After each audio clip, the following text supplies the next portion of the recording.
करते हैं शुरुआत। एक बार फिर से मध्य पूर्व में महायुद्ध का अलार्म बज चुका है।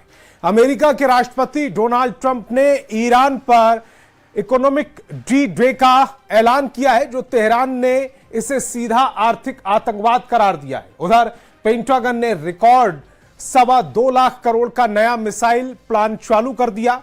जो दूसरी तरफ ईरान ने खाड़ी के अरब देशों को अंतिम चेतावनी जारी की है। हमारी नजरों से कुछ भी छिपा नहीं है। देखिए हार्मूज से लेकर वॉशिंगटन तक की सबसे भयानक वॉर रिपोर्ट।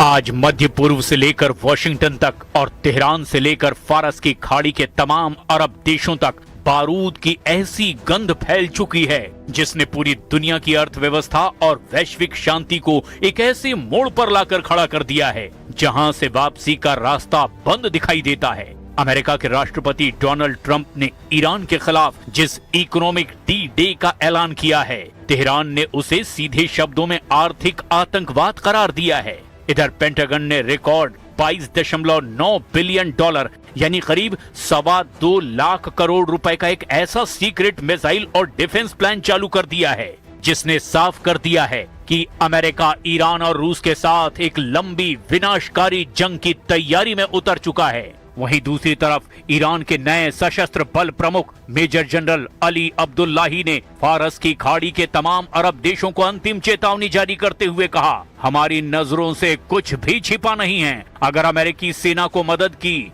तो अंजाम सीधा युद्ध होगा।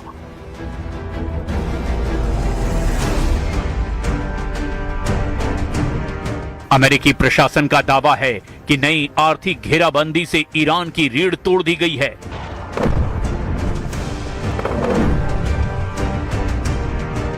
और उसकी अर्थव्यवस्था कुछ ही हफ्तों में घुटनों पर आ जाएगी। लेकिन क्या तेहरान इससे डर गया है? जवाब है बिल्कुल नहीं। ईरान के विदेश मंत्री सैयद अब्बास अरागची ने इसका करारा जवाब दिया है। अरागची ने न्यूयॉर्क टाइम्स और रॉयटर्स के अंतर्राष्ट्रीय रिपोर्ट्स का हवाला देते हुए ट्रंप प्रशासन को आईना दिखाया है। अरागची ने कहा, ट्रंप का ये तथाकथित इकोनॉमिक डी-डे अमेरिका के अपने घरेलू संकट से दुनिया का ध्यान भटकाने का एक नाकाम प्रयास है। ईरानी विदेश मंत्री ने साफ शब्दों में कहा, अमेरिका का ये आर्थिक आतंकवाद पूरी दुनिया की संप्रभुता और वैश्विक अर्थव्यवस्था के लिए खतरा है। नाकाम नीतियों पर और ज्यादा जोर देने से अमेरिका को सिर्फ और सिर्फ हार ही मिलेगी। ईरान का आरोप है कि अमेरिका अपनी खिसकती आर्थिक साख को छिपाने के लिए खाड़ी में अपने सहयोगियों से मदद की भीख मांग रहा है। अरागची ने याद दिलाया कि अमेरिका का सरकारी कर्ज पहली बार इतिहास में 40 ट्रिलियन डॉलर के पार पहुंच चुका है। अमेरिका की हालत यह है कि उसका सालाना कर्ज का ब्याज भुगतान अब उसके विशालकाय रक्षा बजट से भी ज्यादा हो चुका है।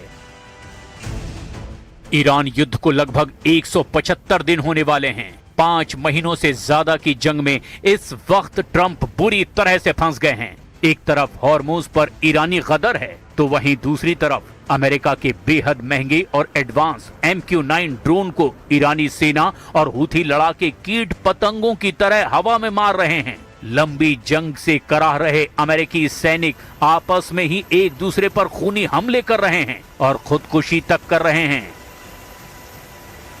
ईरानी मीडिया तंजीम न्यूज और मेहर न्यूज ने दावा किया कि अमेरिका का विमान वाहक युद्धपोत USS अब्राहम लिंकन जंग के मैदान से भाग रहा है क्योंकि उस पर मौजूद 5000 अमेरिकी नौसैनिक भारी तनाव और डिप्रेशन का शिकार हो चुके हैं। फारस की खाड़ी और हॉर्मूज में इस वक्त 21वीं सदी का सबसे भीषण सैन्य दलदल बन चुका है। कूटनीतिक गलियारों में एक ही चर्चा है, हॉर्मूज के ट्रैप में डोनाल्ड ट्रंप का प्रशासन पूरी तरह से उलझ गया है। ईरान के रणनीतिकारों ने साफ कर दिया है कि ये कोई 2-4 दिन की झड़प नहीं बल्कि एक लंबी थका देने वाली जंग है। खुफिया रिपोर्ट्स और ईरानी सैन्य कमान के बयानों का दावा है कि तेहरान ने 2029 तक युद्ध जारी रखने की तैयारी कर रखी है। ईरान का मानना है कि हॉर्मुज से दुनिया के 20% कच्चे तेल का रास्ता रोककर वो अमेरिकी अर्थव्यवस्था और वॉशिंगटन के सैन्य दबदबे को धीरे धीरे घुटने पर ले आएगा।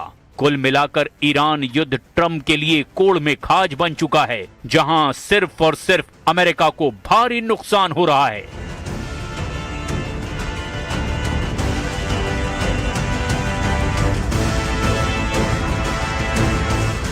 ईरान युद्ध अब हॉर्मुज की सरहदों तक सीमित नहीं रहा है, बल्कि हॉर्मुज अब ईरान युद्ध में हार जीत का हॉट पॉइंट बन चुका है। पूरा पश्चिम एशिया इस वक्त युद्ध से पैदा हुए हालात को देखते हुए ईरान के खिलाफ डबल मोर्चा बनाने में जुटा है। पश्चिम एशिया में मौजूद अमेरिका के 8 मुख्य मिलिट्री बेस ईरान के हमलों और भीषण खतरों के बीच जंग करने को मजबूर हैं। एक तरफ फारस की खाड़ी में अमेरिकी युद्धपोत और ईरानी मिसाइलें आमने सामने हैं, तो दूसरी तरफ वॉशिंगटन और तेहरान के बीच बयानों का युद्ध अपने सबसे खतरनाक स्तर पर पहुंच चुका है। अमेरिकी राष्ट्रपति डोनाल्ड ट्रंप ने सोशल मीडिया पर दावा किया कि स्ट्रेट ऑफ हॉर्मुज पर अमेरिका का पूर्ण नियंत्रण हो चुका है, लेकिन ट्रंप के इन दावों की हवा खुद अमेरिकी अधिकारियों और अमेरिकी मीडिया ने निकाल कर रख दी है। फारस की खाड़ी में चल रहा युद्ध अब उस मोड़ पर पहुंच चुका है जहां दुनिया की सबसे बड़ी सैन्य महाशक्ति अमेरिका को एक ऐसा झटका लगा है जिसकी कल्पना पेंटागन के रणनीतिकारों को भी नहीं थी। अमेरिकी वायुसेना का सबसे भरोसेमंद, सबसे अत्याधुनिक और घातक हथियार MQ-9 रिपर ड्रोन ईरान के आसमान और होर्मुज की हवाओं में तबाही का शिकार हो रहा है।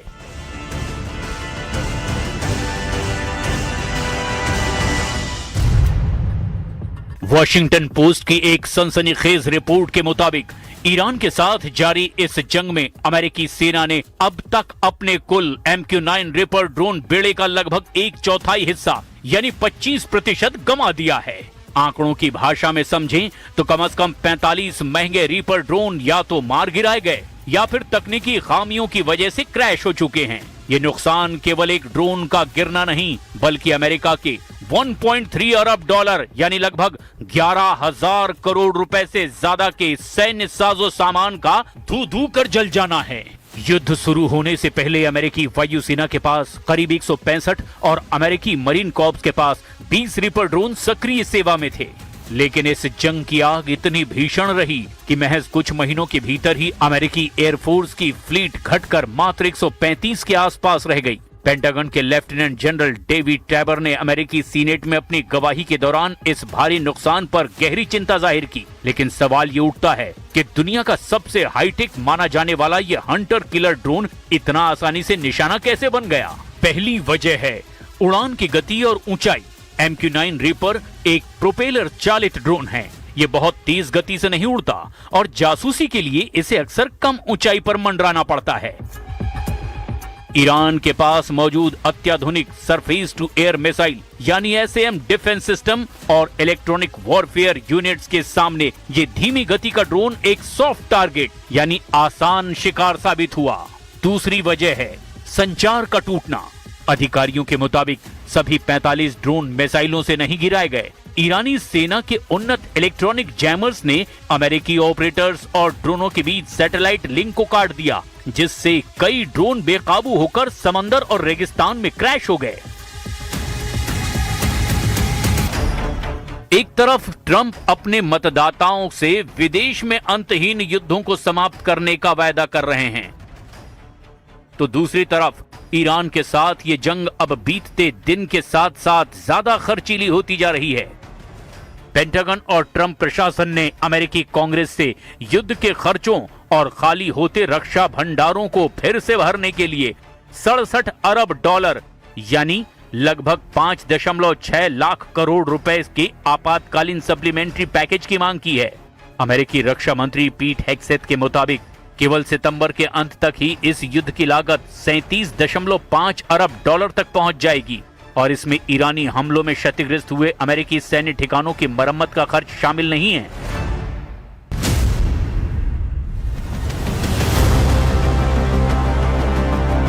पश्चिम एशिया यानी मिडिल ईस्ट एक ऐसी भयावह आग की चपेट में है जिसकी लपटें अब सिर्फ तेहरान या तेल अवीव तक सीमित नहीं हैं। ईरान ने एक ऐसी धमकी दे दी है जिसने खाड़ी देशों की रातों की नींद हराम कर दी है। तेहरान का संदेश बिल्कुल साफ है, बेहद तीखा है कि अगर ईरान पर हमला हुआ, अगर उसकी तेल और परमाणु ठिकानों को निशाना बनाया गया तो पूरा अरब ही आग में भस्म कर देंगे। गल्फ कंट्रीज यानी सऊदी अरब, संयुक्त अरब अमीरात यानी यूएई, कतर और कुवैत, इन सभी देशों के ऊर्जा केंद्रों पर ईरान की मिसाइलों की सीधी नोक है। दुनिया के सबसे बड़े तेल और गैस ढांचों को तबाह करने की चेतावनी दी जा चुकी है। ईरान के विदेश मंत्री अब्बास अराक्ची ने ओमान, कतर, सऊदी अरब और तुर्की के जरिए अरब देशों को सीधे संदेश भेजा है कि यदि अमेरिका ने ईरान पर नया सैन्य हमला किया तो तेहरान पूरे अरब क्षेत्र की तेल रिफाइनरियों, पावर ग्रिडों और वाटर इंफ्रास्ट्रक्चर को निशाना बनाएगा। और ये केवल एक खोखली धमकी नहीं, बल्कि दुनिया की 20% ऊर्जा आपूर्ति की रीढ़ पर लटका हुआ वो चाकू है जो कटते ही वैश्विक अर्थव्यवस्था को पटरी से उतार सकता है। हालिया रिपोर्ट्स के मुताबिक ईरान ने ओमान और दूसरे मध्यस्थों के जरिए गल्फ देशों को सीधा और सख्त चेतावनी वाला लेटर भेजा है।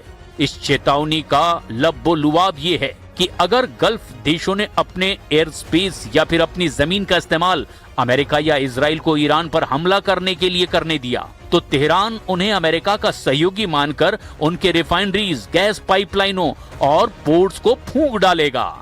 यही वजह है कि रियाद से लेकर अबू धाबी तक भारी खलबली मची हुई है। खाड़ी देश इस युद्ध में न्यूट्रल रहने का दबाव बना रहे हैं और वॉशिंगटन पर लगातार ये जोर दे रहे हैं कि वो तेहरान के खिलाफ ऐसा कोई कदम न उठाए जिससे पूरा मिडिल ईस्ट बारूद के ढेर में तब्दील हो जाए। अब ऐसे हालात में देखना ये होगा ईरान को अमेरिका काबू कैसे कर पाता है। क्या ईरान पर नए आर्थिक प्रतिबंध ईरान को तबाह कर पाएंगे या नहीं, या फिर अरब देशों पर ईरान बड़ा हमला करेगा।